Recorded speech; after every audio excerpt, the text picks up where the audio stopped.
tout cas, merci beaucoup. Naïbi que vous êtes très nombreux à nous suivre en ce net moment. Dans le cadre, réfléchissons ensemble, mais réfléchissons bien. Lelo, une fois de plus, pour Nako Kabolana Bino, Makanisi na Matali, situation à partie est la République démocratique du Congo.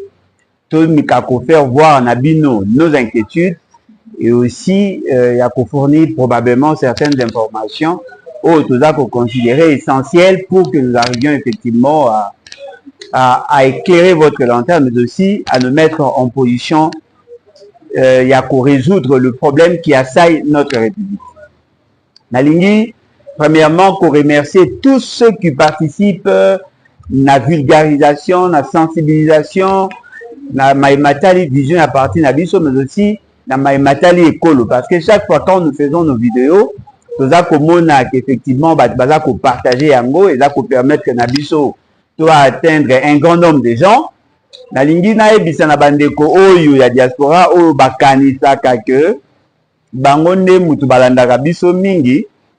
Je tiens à vous dire que vous vous trompez parce que na ba statistique na biso il y a un nombre de visualisations ba donné nyonso ba pesa biso na YouTube 36% ya bato balandaka biso bazalaka na RDC 36%. Oyo elandi ezalaka France, Belgique et puis le reste des pays il y a qu'après. Donc pourcentage ya makasi ezali na Congo, ba Congolais balandaka biso mingi. Et puis on a remarqué une chose que ba parti ya ba émission auto salaka ndenge bakataka yango etambolaka pe mingi.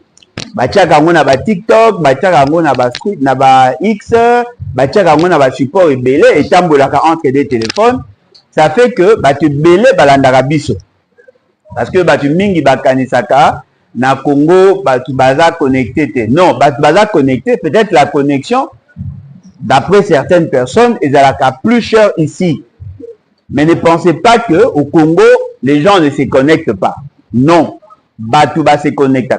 Au Congo, il y a plus de 40 000 SIM et 40 millions de SIM actifs et plus de 10 millions de personnes bénéficient de la couverture Internet na Congo. Plus de 10 millions de personnes. Et donc, ne sous-estimez pas les instruments que nous utilisons. Parce que batu mingi bazako kanisa, malamu ekozala, ya kokendaka, kosa porte à porte. Non, ça c'est une vieille stratégie. Ne pensez pas que c'est la meilleure de manière. Parce que personne n'arrivera à couvrir dans un espace, il y a 2 345 409 km² et une population estimée à près de 120 millions de personnes de porte à porte. C'est la bonne stratégie. Non. Même ceux qui le faisaient avant comprendre que si Kawana est allé penda madame, la nouvelle technologie est faciliter, Biso peut toucher un grand nombre de gens en peu de temps. Vous pouvez vous imaginer, nous avons organisé à Massina une activité haute qui près de 9600 personnes, bateau bayaki na Katiwana. On a eu plus d'effets sur les médias que sur les personnes au bayaki. Parce que na bateau bayaki 9600 de poussière, mais couverture, il y a manifestation, et même Biso a près de 500 000 personnes touchées grâce aux médias. Il y a des gens qui étaient bazaki na ba île Fidji, bazaki na ba Australie, ils ont été touchés grâce il y a médias. Donc, comprenez que la sensibilisation que nous faisons, elle a plus d'impact dans les médias. La particularité ou l'importance d'un message na bino, elle a tomber ici quand aux couverture exacte. Oh, ici quand aux couverture internet exacte, elle a plus bateau, baza plus éloigné na pouvoir. C'est-à-dire bateau bazali musika na zone d'influence de l'État, na centre ya pouvoir, bangonde baza na problème de connexion. Oh, Batouana, soko tali, dans l'idée à révolution, bazali penza acteur majeur te. Bato bakoki ko mema, bakoki ko porter notre vision, bakoki ko faciliter l'atteinte de nos objectifs. Et la bato bazali non loin ya centre-ville, non loin ya centre ya pouvoir. Parce que nous lançons nos messages pour conscientiser le Congolais et principalement le Congolais qui peuvent être en contact avec ceux qui ont le pouvoir. Et donc, vous comprenez que notre démarche est d'aller trouver sens nango. Ce que nous vous reprochons ou ce que nous vous demandons, est d'aller que vous ça la effort, bino bateau boza ko comprendre, vous ça la effort, vous influencer bateau mususu, vous partageaka, vous sungaka biso bateau ba comprendre, mais aussi bino moko besoin engagement, parce que apparemment les gens ont tendance à attendre à ce que tout soit fait pour que bango ba ya ko jouir nango. Non, le combat que nous menons, il y a le combat, il y a longue haleine, il y a le combat de toute une vie, il y a le combat de toute la nation. Tout le monde doit s'impliquer. Tout le monde doit s'impliquer parce que tu as une carte à combat. Au moins, na bamboka, ceux qui bazar kotonga infrastructure de l'État où il y a une carte de la communauté, na un exemple bakimbangis. Au moins, na batimsusu bazar ko sala musala maçonnerie. Ba mususu bazar ko beta ba brique. Ba mususu ba okende ko luka mabele. Ba mususu ba okende ko luka mai. Ba mususu ba okende ko luka manyoko na nguba. Ba mususu bazar et que chacun doit jouer sa partition. Ensemble, on doit quoi atteindre l'objectif. Bon, mais quand on imagine ceux qui depuis to banda qui lancer l'alerte, ceux qui vous comprennent kabiso, ceux qui to qui organisé, on allait éviter à ce qu'aujourd'hui to connaître ce problème ou to connaître la situation que nous avons. C'est vrai qu'aujourd'hui, les gens veulent voir des gens qui sont actifs. Les gens veulent voir des gens qui prennent des armes ou qui font pression militairement na battu à pouvoir. Oui, battu baza comme on a yango ezali ba avancer, mais pour nanga naza comme on a yango ezali recul. Parce que si nous avons plus investi dans la révolution populaire, on allait non seulement avoir de bons résultats dans un temps record, mais aussi ça allait nous permettre, n'est-ce pas, yako si ça makambu na ndenge ya malamu penza. Oh, lelo toza komona que baction eza ko salema, bato baza ko soutenir, baza ko bona conséquence na yango te à long terme. De la même manière, bato ba soutenaka départ ya Mobutu par l'AFDEL ne se sont jamais, n'avaient jamais compris la conséquence na yango sur la fonctionnalité de l'État. Aujourd'hui, les gens se plaignent de l'infiltration. Bato baza ko se plaindre na 8 millions de morts. Mais les gens semblent oublier que le fait que nous n'avons pas su comprendre les enjeux et nous n'avons pas su prendre à bras le corps la question et nous sommes fiés na communication ya bateau bandekoya. Mais aujourd'hui, nous constatons tous qu'il y a eu plus de 8 millions de Congolais et 7 millions de déplacés au Bazali. On a plus de 15 millions de victimes directes. Justement parce que les gens n'avaient pas bien compris. Donc, nous sommes dans la logique, il y a révolution populaire. Parce que la révolution populaire, il y aura la démocratie. Mais la différence maintenant avec la révolution militaire, on n'aura pas de démocratie, mais on aura un autre dictateur qui va remplacer un ancien dictateur. Ce sont là des réalités. Parce que la révolution militaire ne chasse jamais la dictature. Jamais. Vous ne chassera jamais de dictature. Et chassera toujours les dictateurs. Vous ne pas dans pays africains, non, voilà, tel capitaine, tel général, ils ont renversé le pouvoir. Mais aujourd'hui, vous vous rendez compte qu'ils ont créé un système où le bango va comme homme providentiel. C'est-à-dire que sans bango, le pays ne peut plus fonctionner. Les jours ne seront pas là. Il y aura toujours des fonctionnements. Or, souci n'a biche Zali, tout la qui s'en a face à monde, que nous avons déjà traversé cette situation, et aujourd'hui nous consolidons notre démocratie. Nous devons plus investir dans la démocratie pour que nous nous rassurions effectivement, il y a stabilité, il y a institution, la stabilité de l'État. Voilà pourquoi nous ne soutiendrons jamais la révolution militaire. Mobutu l'a fait en 1960. Mobutu l'a fait en 1965. Laurent Désiré Kabila l'a fait. Mais cela n'a pas résolu le problème. Et donc, nous pensons que nous devons revoir notre manière de réfléchir sur des questions d'État et faire en sorte que nous arrivions effectivement à briser cet élan et de donner plus de chances à la démocratie qui se fonde essentiellement sur la volonté de la population et reconnaît au peuple le pouvoir d'agir en dernier ressort. Et donc, c'est ça notre logique. Nalingi, ndenge na oti koloba, to solola, moi mouké, na matali situation ya partie Est, parce que yango nde ezali ko préoccuper biso. Et je crois que même on a oti koloba, ezali ko kende na même cadre. Je constate que depuis un certain temps, le Congolais ne veulent plus faire de la question de l'Est ou la question sécuritaire dans la partie Est la priorité de leur discussion. C'est vrai que les consultations au Bazako Sala ezali d'après Bango n'a souci à résoudre la question de l'Est ou dans l'Est. Mais ce qui est vrai, le Lengue ezali abordé, ezali plutôt une réponse à un questionnement que les gens du pouvoir se posent par rapport à leur avenir politique.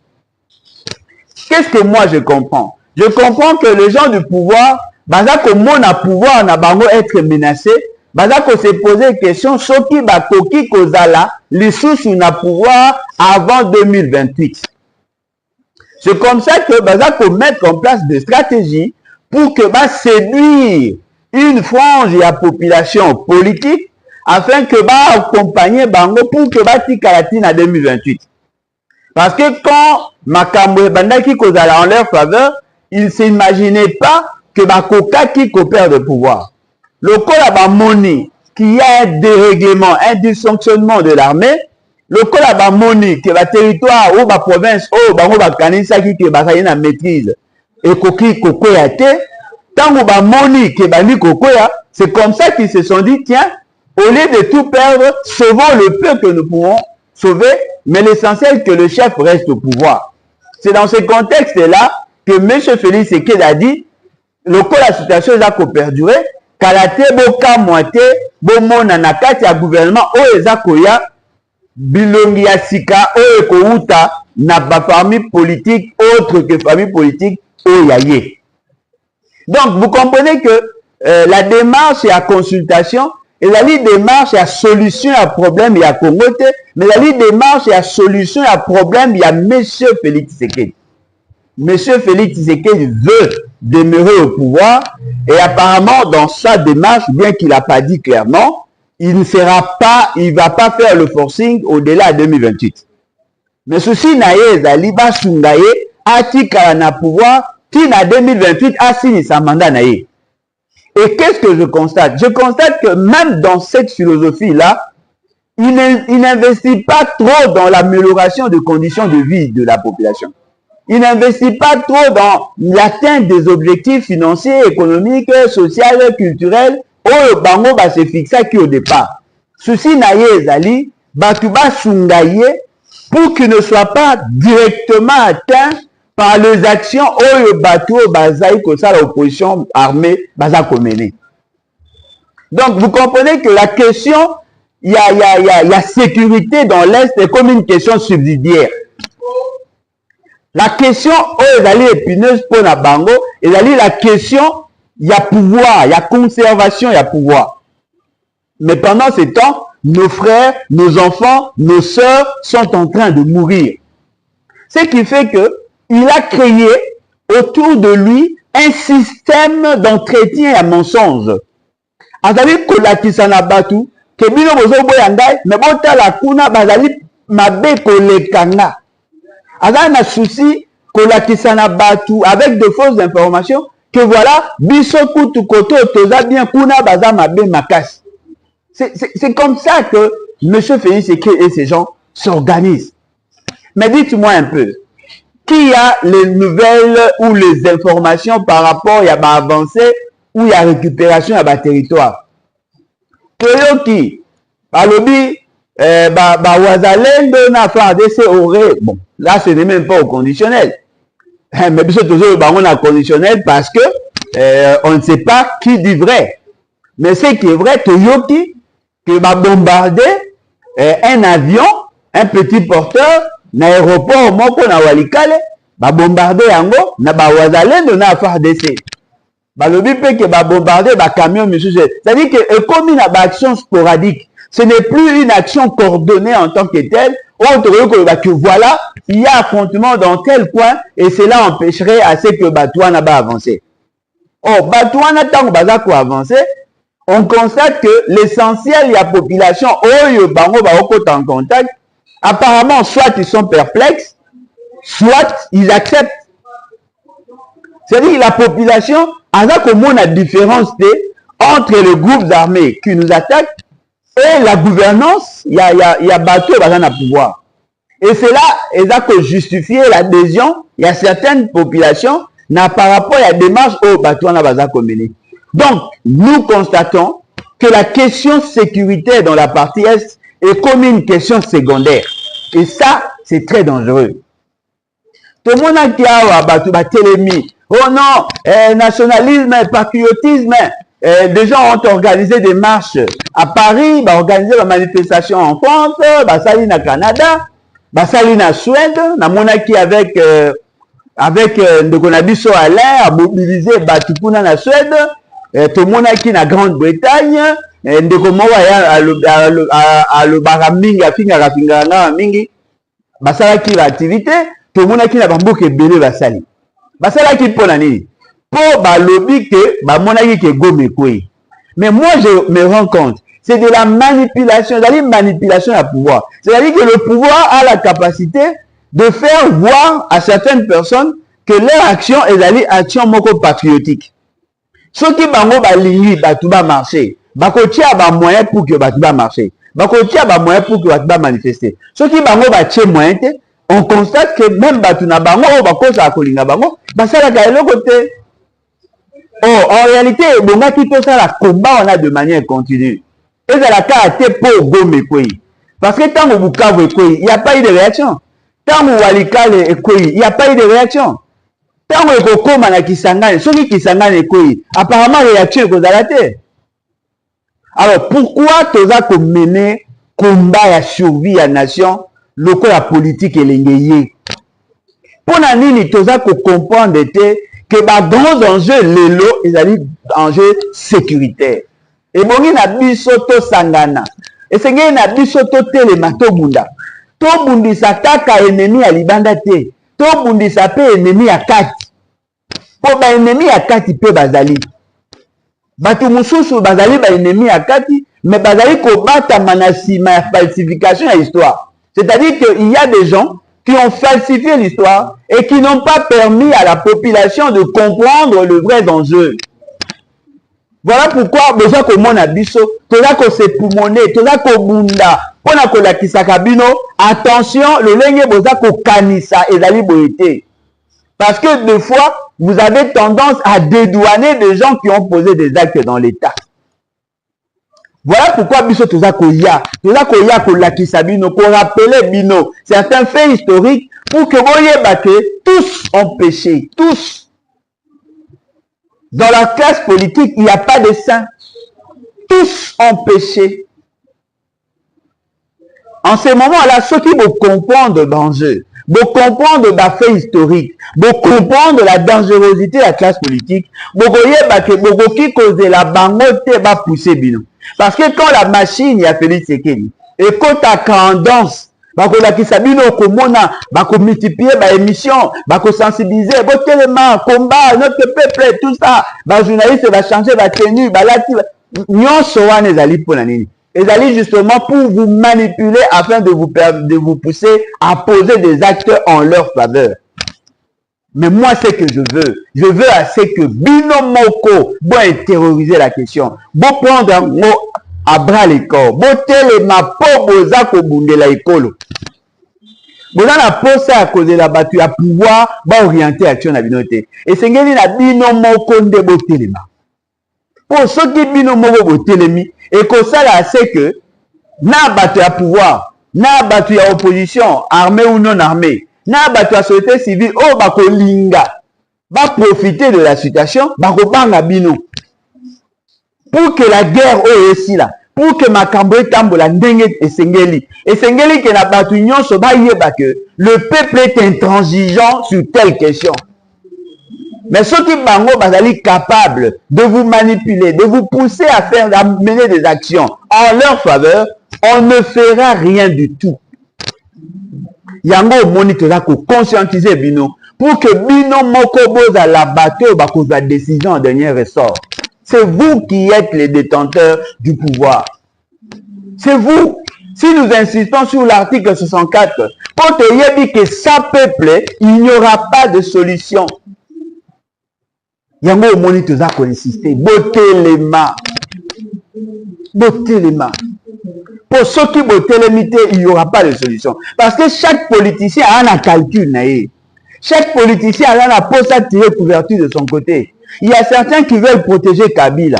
Il y a d'autres qui veulent protéger Félix Tshisekedi. Il y a d'autres encore qui veulent protéger Nanga. Oh, Kuna va protéger Fayulu. Mais bino, il faut protéger la nation. Et ceux qui ont un poste à protéger Ndenge ya Malamu, il faut avoir des référentiels. Il faut que Ndenge tozali awa, biso tolingi tozala unité nationale. Biso tolingi bandeko na biso ya parti S baza en sécurité. Biso toboyi mutu akoyela biso message ya kokabola. Biso tolingi ke mbongo ya Congo est servi na armée, na police, na service à renseignement pour que bango basala musala malamu afin que tout soit en sécurité. Biso tolingi, le fait seulement que batu nyonso bayebi que awa peuple akitaka mutu te. Bako banda ko banda. Mais lelo batu bayebi ke ata na sali boye bato bakoleka na TV bakoloba po na ngai makanisi ya peuple ko changer. C'est comme ça que le peuple azali manipulé. Naza ko senga na bino peuple congolais. Naza ko senga na bino bolamuka. Bolamuka botika ba politiciens ba manipuler bino te. Bolamuka. Bolamuka, bosala nyonso que batu ba yeba ba limite na bango. Pour ceux qui bosali yango te, c'est fini, il n'y aura pas d'avancée. Il n'y aura pas de résultats. Mais bon, mais quand on imagine, basi na biso, bana na biso, mibali na biso, bandeko na biso, baza ko boma bango na parti est. Bandeko na biso bana miche baza ko kima ba ektelo na bango baza ko kima bitumba misu baza ko kufa na banzela baza ko kufa na banzala pasi ezali bakoko na biso ba mama na biso ba papa o bazali na bokono bazali ko souffrir humiliation nyonso toza ko connaître ezali kaka parce que la classe politique ne veut pas être sérieuse. Tozali ko souffrir comment na peuple na biso aza ko souffrir. Nayebi bandeko ebele bayokaka pasi ba mususu babengaka ngai papa Alain toza ko souffrir nini kuna botelema oui tokoki kozala na volonté ya kotelema mais dès lors que nous ne sommes pas organisés et kozala lokwa toza kotinda bana ya baninga bakende kokufa parce que bato baza na pouvoir oyo baza capable ya kotinda policier kotinda militaire baboma. Et c'est que la biso to sala un grand travail. To comme la capacité à mobiliser ma casse. Pour ceux qui mobilisation ezali makasi et que ça là c'est que batwana ba banga pour manifester pour empêcher manifestation. Mais ceux qui arrivent à mobilisation à 500, 1000, 2000 personnes, ils vont chercher à mater ça. Et c'est une toute pression. Nabandai koloba na bino botika Félix Tshisekedi aza na kimia te. Soki azali na kimia akokende bafeti akokende kotambola ka pamba lelo boza komona Félix Tshisekedi akomi ko perdre santé parce qu'il a komi ko sentir le poids ya politique. Abandi ko sentir le poids ya responsabilité. Ce n'est pas parce que bino botie pression mais justement parce qu'il yebi ka ko perdre le pouvoir. Et sengeli na biso to s'organiser. Na chaque commune, il faut que na ba cellule et si quand le message za koleka. Na chaque cellule, tout dans la capacité à chaque commune, tout dans la capacité à mobiliser. On doit mettre en place des agoras. Tout ça, ça demande de l'énergie. Ce qui te télémisi peuple te regretter. Oh non, biso toza soutenir Nanga, aza koya pas longola Félix Tshisekedi. Alors prenons l'hypothèse qu'aza koya longola Félix Tshisekedi. Pour instaurer quoi? Il va instaurer la dictature. Pensez-vous vraiment que ce monsieur, ce qui a koya, a kotika batouba dans la démocratie, il va vivre en paix? Non, il va chercher à tout contrôler pour protéger son système. Il va chercher à ce que va faire ça temps et belé pour qu'à s'organiser. Même s'il aura à organiser les élections, à cause ça la mot toujours en sa faveur. Et ça ne sera même pas la première fois. Et puis rien ne vous rassure qu'à Kokoma avant la fin de l'année. Et qu'on peut avoir une année, 2 ans et même plus. N'oubliez pas que Bitumba Michou peut s'amener à Congo, peut Souka, peut Sila. Toyeba eloko tolingi. Ce qui tolingi effectivement que makambo tambola malamu. Et c'est ngé na biso to telema. Tozali ko conscientiser bino parce que toyebi que solution e ko ute pa na bino. Bino nde peuple boza na clé. Bino nde bokoki ko changer la situation. Bino nde bokoki ko sala c'est que ba politicien va comprendre que bino bozali na ba philosophie na bino et boboyi makambo esalema ndenge bango balingi esalema. Moi je crois en vous. C'est vous qui êtes le porteur de la vision. C'est vous qui devez défendre les intérêts à peuple. Parce que bino bozali na capacité à koyoka, ya ko comprendre et puis à ko transmettre. Nala ko senga na bino peuple congolais. Botelema. Botelema mboka eza kokende mabe. Botelema botika ko soutenir Félix Tshisekedi. Botika ko soutenir Nanga. Parce que bango nyonso bazali bato baza ko salela ba intérêt ya bapaya. Bazali ko bunda pour que bango batika na pouvoir et ils sont prêts à tout faire. Bino boza ko comprendre. Bon mekana ko yebisa ngai. Ndenge nini un état sérieux. Son président a se décidé d'aller brader les ressources de l'État pour se protéger contre un pays comme le Rwanda. Non, dites-moi un peu. Si nous signons des accords avec les Américains, ces accords-là auront quelle durée? Et Rosalement, dans combien de temps? Ça peut prendre 15 ans, 20 ans, 25 ans. C'est-à-dire que nous hypothéquons l'avenir de toute une nation. Nous avons les Américains ici. Perenko eza banani. Est-ce que population la biso a profitara na yango? Tozala kia na kibali nani na tozala kibali mining. Est-ce que population a bénéficiera na yango? Tozala ki na tenke fungurume mining. Est-ce que population a bénéficiera na yango? Je sais que le Congolais en règle générale bazaka complexé vis-à-vis à Américains, il y a ba Français, il y a ba Russes et ainsi de suite.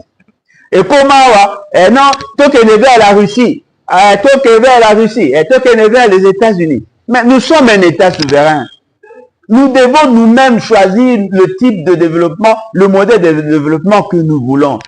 Nous pouvons collaborer avec tous ces États. On n'est pas obligé de changer de maître pour aller nous aliéner chez d'autres. Non. Nous pouvons vivre en paix parce que nous sommes un État souverain. Et donc, nous devons développer cette intelligence et pour ça, c'est que tout coexister parmi les gens qui sont en conflit. Nous l'avons déjà expérimenté pendant la guerre froide. C'est cette intelligence qui nous manque.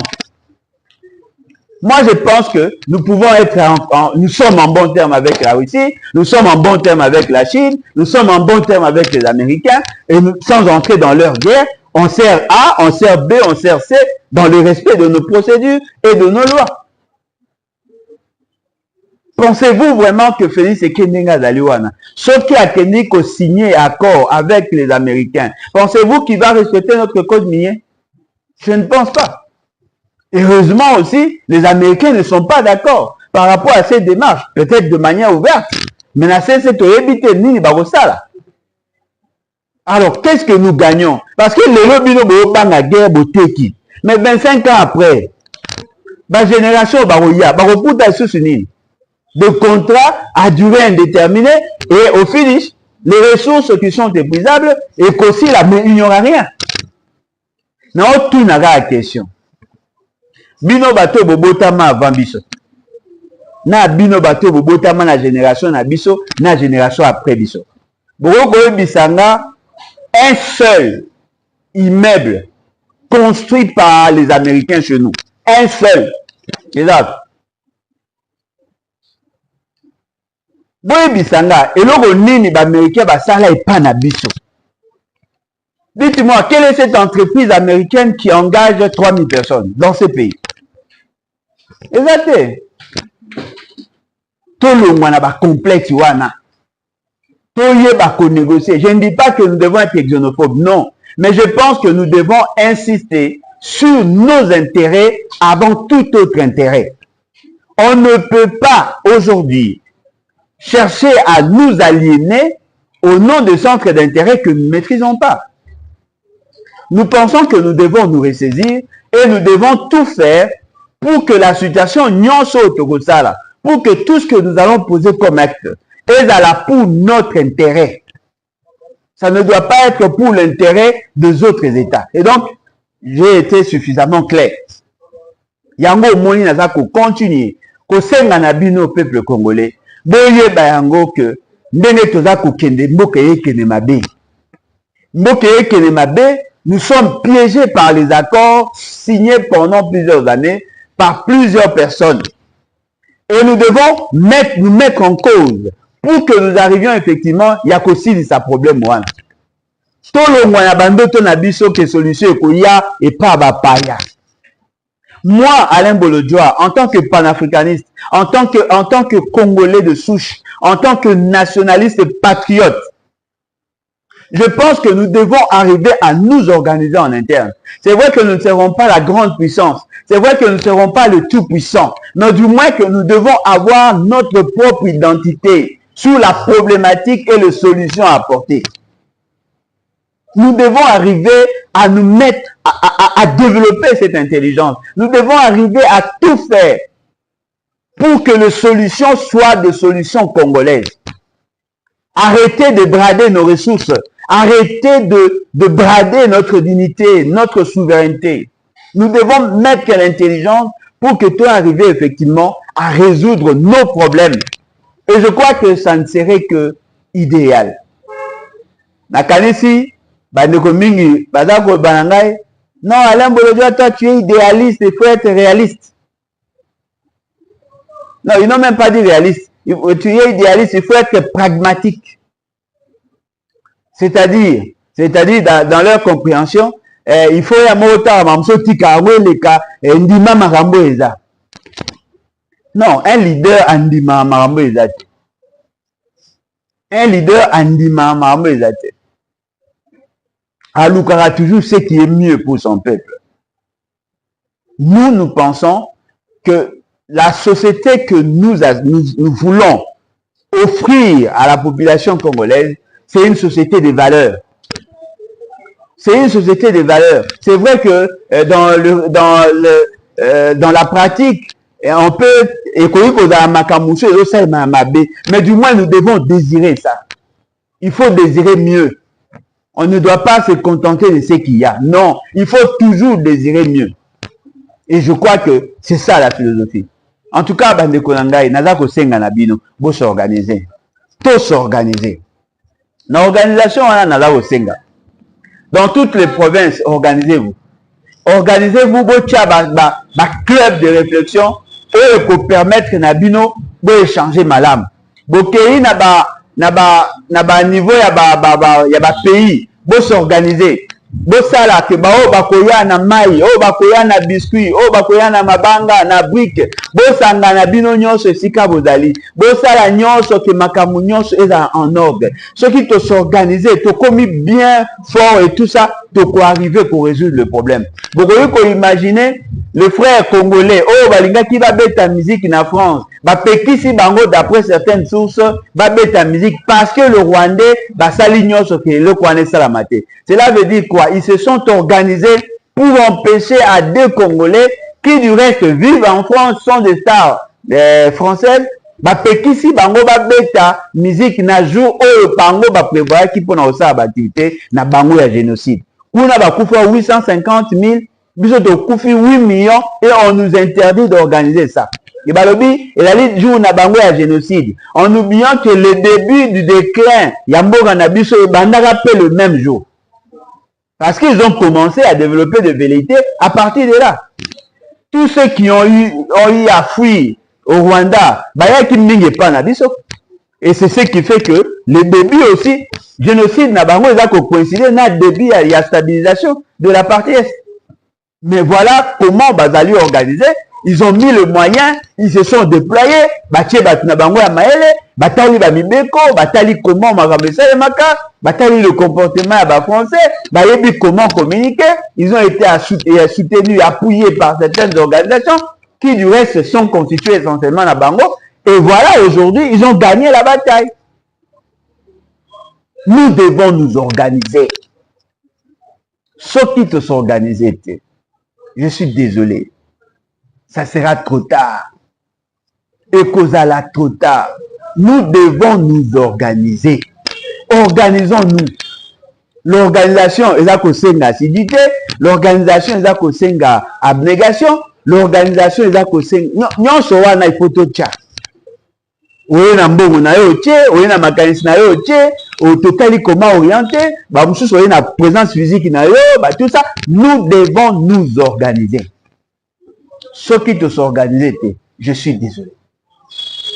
Un autre élément qui est très essentiel que nous semblons négliger, nous devons nous refuser le droit de se faire corrompre. Parce qu'apparemment, c'est ça l'identité du Congo. Tout le monde se laisse corrompre. C'est-à-dire que devant l'argent congolais à Monsanto, c'est pas normal. C'est pas normal. Nous devons arriver à détruire cet esprit vénal qui nous impose, qui s'impose à nous.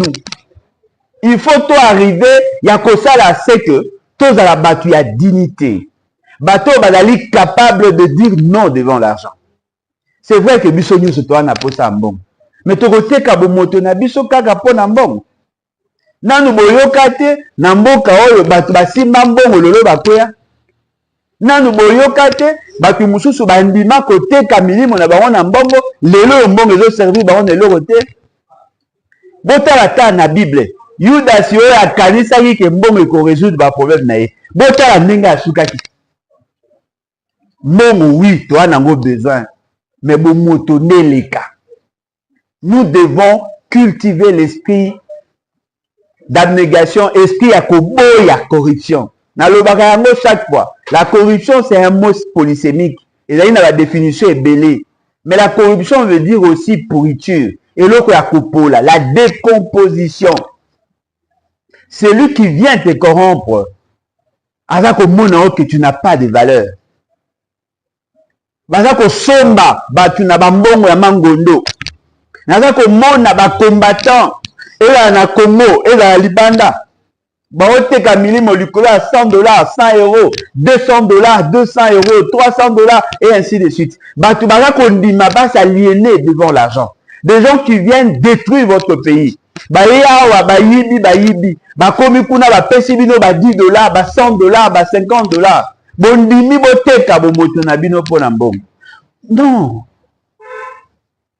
Bino kutu. Boye la bino ba $100, ba 200. Mais boye ba tumsu ba yela ba 10 000, ba 100 000. Boye baka. So yo ko sacrifier nini pona mboko. Muto afani azuye ke ba exemple bato ba fa in Europe. Okoyebo bimana tongo beti cop na obeti na suka journée $800.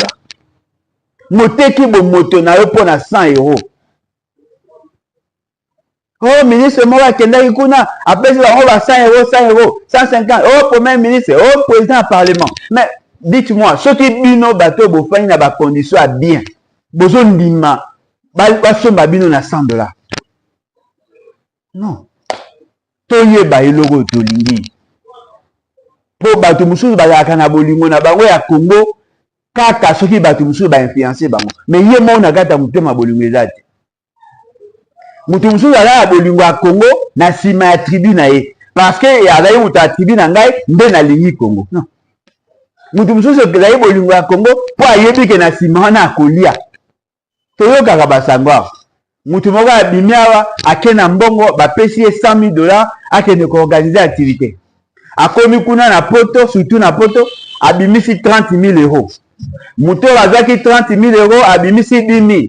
Après, ba pesi ba 300 $, 100 $, 100 euros, 100 euros, et ba surtout ki boye, na suka, mouto wana lembo, tu as qui activité, yo kaliso ya activité au fele, ndoka mouto wana ba pesi ya ki 100 000 $. To yo kaka ba information belawa. To longwa na biloko wana. Tokoma bato baza kobunda pona ekolo oyo bazali capable ya se sacrifier pona ekolo. C'est vrai que kobanga liwa ezwa yo mais yeba ke koyi koboya pe mbongo pour sauver république. Yango ne ngai na loba bino lelo. En tout cas, merci beaucoup na bao nyonso balandi biso, merci na ndenge bozali ko accompagner biso, merci na souci na bino ya komema changement pona bao yo bazali ko continuer ko bunda. Na pesi mbote na ba combattant nyonso, na pesi mbote na ba résistant nyonso oyo bazali na pays, bazali libanda ya pays, na pesi bino mbote et puis nazali ko senga na bino bo continuer komba. Action nyonso za ko sala, yeba ke zali na litomba. Yo pe muto za ko partager vidéo, yeba ko zali ko sala musala. Yo pe muto ozali ko sala commentaire, ozali ko aimer ko liker, yeba yango ke ezali pe musala o ozali ko sala. Mais au-delà de ça, bakisa. Ce que bakisi, ça sera une solution pour tous. En tout cas, merci beaucoup. Maintenant, appelle sa numéro plus 243 81 250 28 51. 81 250 28 51. En tout cas, merci beaucoup et à la prochaine. Bye. Merci. Merci en tout cas.